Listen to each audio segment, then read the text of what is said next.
I'm Lisa Merriam of FOCA Press, and I helped Bill Dawson publish his book. We interviewed him here at the Navy SEAL Heritage Center on Little Creek to ask him about publishing his book and how we can help him recover his artifacts. Oh, my scrapbook originally was about 6 inches thick, and it mostly all pictures that I'd taken during the war. I went through all New Guinea, Philippines, and Borneo.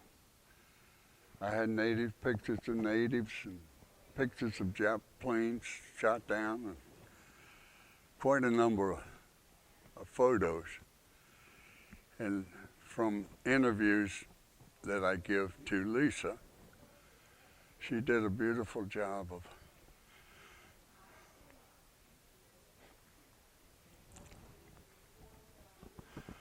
about 2 years ago, a little over 2, I guess, I was in an automobile accident. My wife was driving, and I got broke up right bad.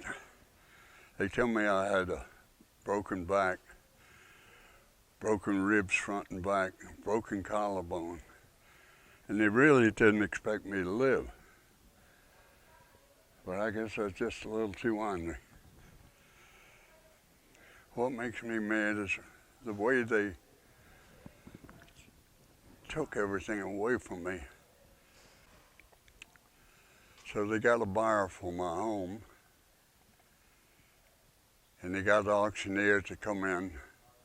All they were waiting for is me to get out to the hospital and give them a power of attorney, which I thought, when I give it to them, it was in case I died, they would take care of everything for me.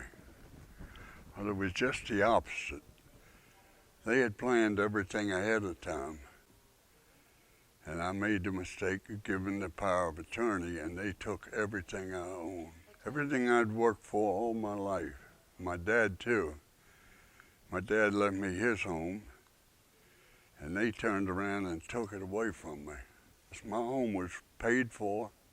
I lived in a very nice neighborhood, Mount Carmel Estates, had a beautiful home. And all my belongings that I had collected over the years, they were stepdaughters. I married my wife with 5 children over 50 years ago.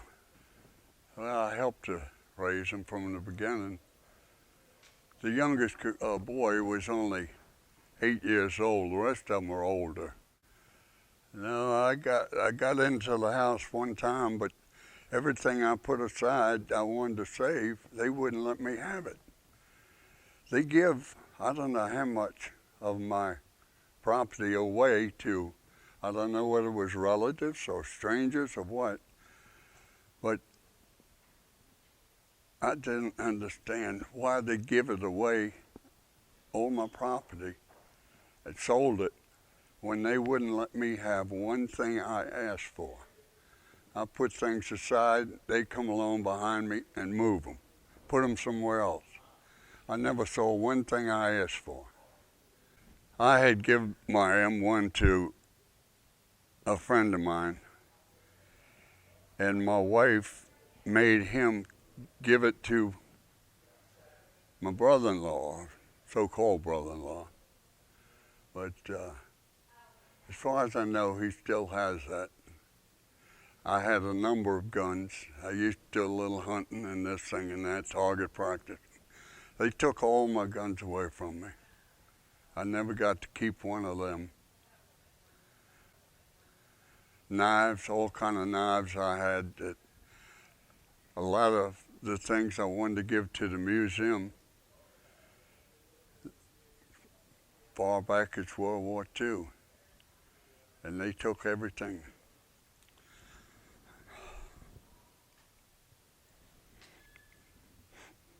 Oh, Bill, I'm so sorry.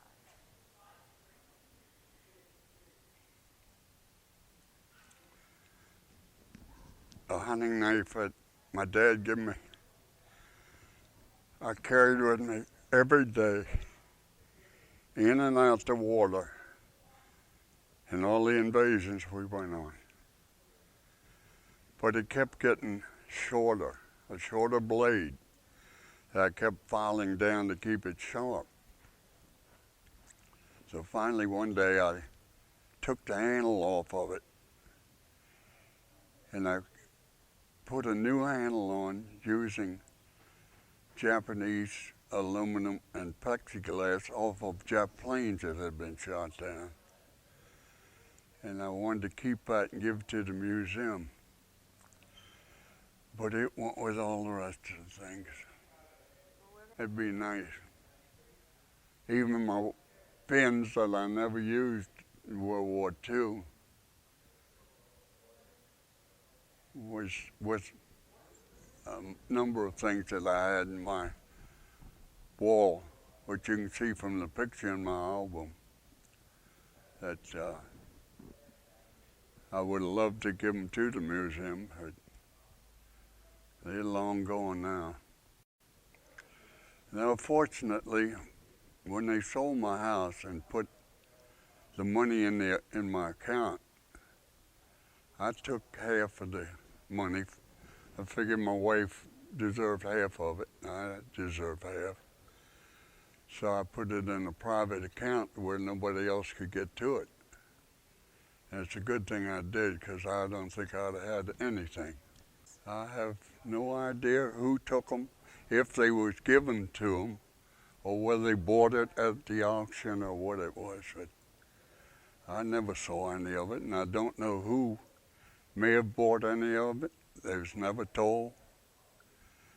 They never told me who was the auctioneer, where I could go see whether they still had anything that I might want to keep.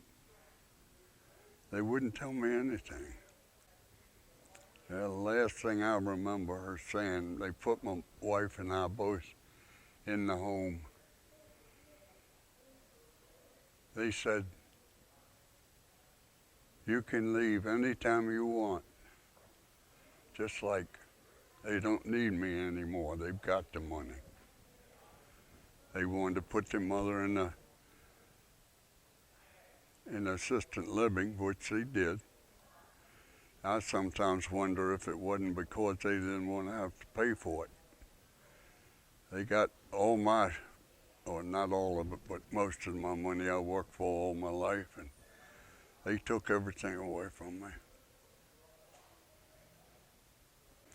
How would anybody feel? It's like you're not needed anymore. We don't need you.